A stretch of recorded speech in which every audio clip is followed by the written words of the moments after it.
The universe part 1 अगर आपने नहीं देखा है तो लिंक डिस्क्रिप्शन में दिया होगा, आप जाकर पार्ट 1 देख लीजिए। द यूनिवर्स का part 2 looking back into the time. Travel करने के लिए समय तो सबको लगता है, चाहे वो ह्यूमन हो या साउंड हो या लाइट। तो जब रात को हम आकाश में जो देखते हैं वो लाइट बहुत सालों पुरानी होती है। इसका मतलब ये हुआ कि वो स्टार हमसे इतना दूर है कि उनका लाइट हम तक पहुंचने में इतना समय लगता है। इंसानों द्वारा अभी तक सबसे दूर की ऑब्जेक्ट गैलेक्सीज को देखा गया है। वो गैलेक्सीज को हबल टेलीस्कोप द्वारा देखा गया है, जिसे कि हमने उसे 13 बिलियन साल पुरानी देखी है। मतलब कि उस गैलेक्सी का लाइट हम तक पहुंचने में 13 बिलियन साल लग गए हैं। लेकिन यूनिवर्स इतना ही नहीं है, इसके आगे भी है, लेकिन हम उसे इसलिए नहीं देख पाते हैं क्योंकि उनके लाइट को अभी तक इतना टाइम ही नहीं मिला कि वो हम तक पहुंच सकें। What is the matter? हमारे इस यूनिवर्स में हम जितना मैटर को देख सकते हैं उसका 98% भाग जो है वो हाइड्रोजन और हीलियम से मिलकर बने हैं, और जिसमें कि 75% हाइड्रोजन है और 23% हीलियम है।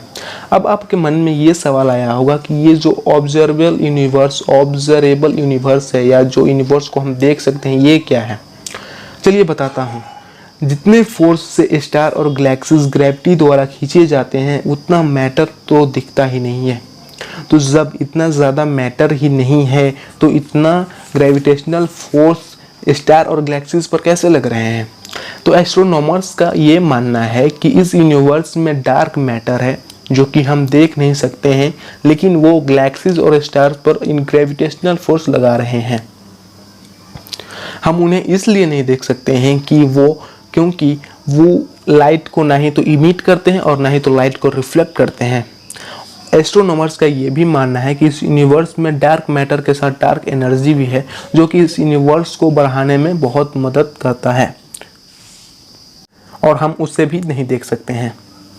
Is there anybody out there? Science में ये बहुत बड़ा क्वेश्चन है जो कि बहुत लोग जानना चाहते हैं कि क्या लाइफ अर्थ तक ही सीमित है या कहीं और भी है, और अगर आप कहीं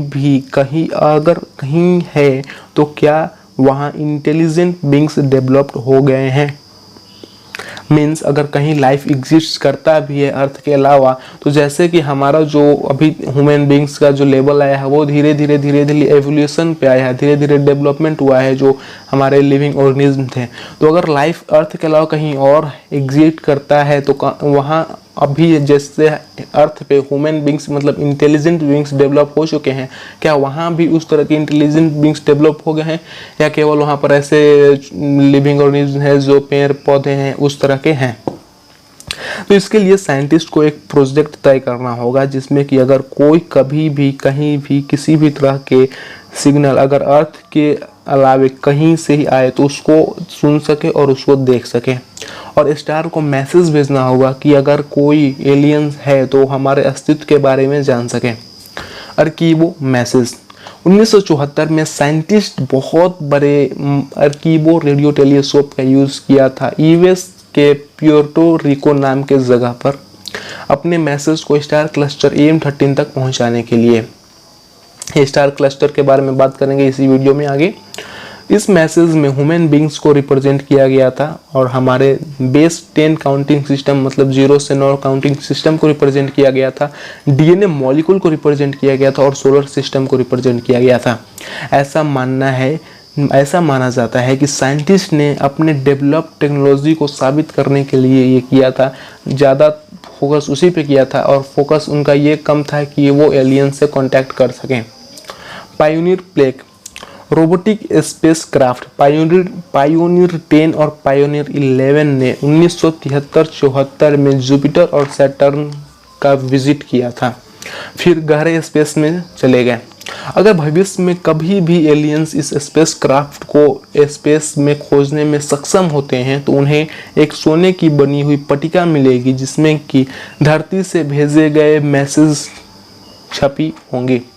इस मैसेज में था 2 हाइड्रोजन एटम्स का मतलब स्ट्रक्चर बनाया हुआ होगा, उसमें मैन और वोमेन थे। पायोनियर क्राफ्ट के सामने मैन और वोमेन का बनाया था डायग्राम फिगर बनाया था।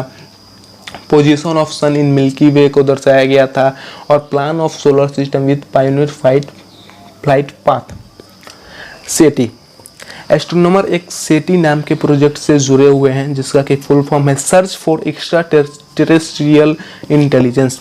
ये प्रोजेक्ट ने पावरफुल रेडियो टेलीस्कोप के यूज़ किया जाता है जो कि एलियंस द्वारा भेजे गए सिग्नल्स को स्कैन कर सके।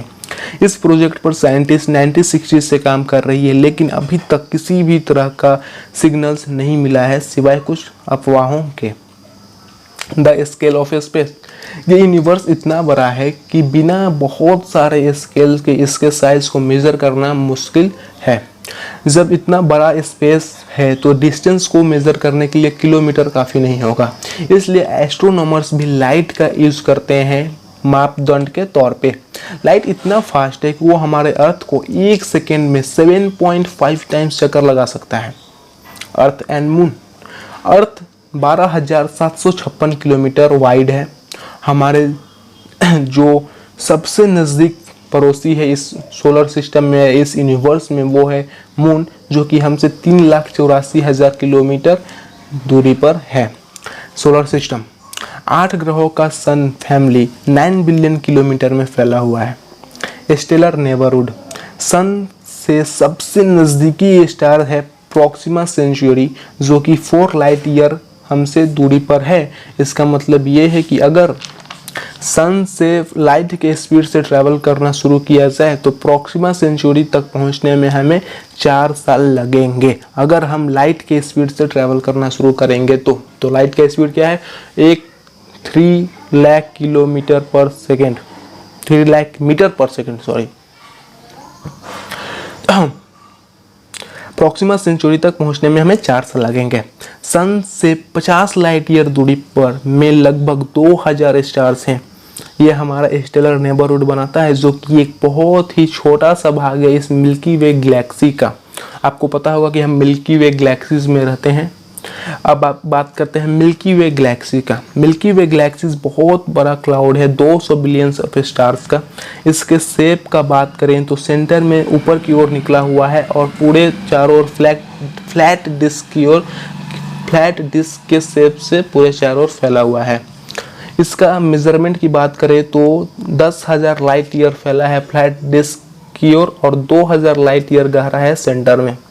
Local group of galaxies, milky way पूरे ऑब्जर्वेबल यूनिवर्स के 7 ट्रिलियन गैलेक्सीज में से एक है। मतलब कि पूरे यूनिवर्स में लगभग 7 ट्रिलियन गैलेक्सीज हैं जिसमें कि एक है मिल्की वे।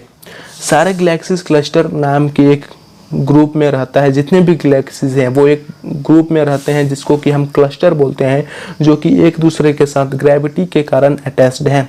मिल्की वे लोकल ग्रुप नेम के क्लस्टर में रहता है जो कि 10 मिलियन लाइट ईयर बड़ा है, मतलब वाइड है। सुपर क्लस्टर गैलेक्सीज के समूह उससे भी बड़े समूह में रहता है जिसे हम सुपर क्लस्टर के नाम से जानते हैं। हम जिस सुपर क्लस्टर में रहते हैं उसका नाम है विर्गो सुपर क्लस्टर, जो कि एक ऑब्जर्वेबल यूनिवर्स के मिलियंस ऑफ सुपर क्लस्टर में से एक है। इनके बीच बहुत ज़्यादा खाली जगह होते हैं जिससे हम कॉस्मिक वॉइड्स बोलते हैं। Universe super cluster are thought to form a vast web of filaments riddled with enormous web voids containing no galaxies. और जो इस यूनिवर्स का जो ट्रू साइज है वो एक मिस्ट्री है, रहस्य है, और हो सकता है कि इस यूनिवर्स का जो साइज हो वो इन्फिनाइट हो।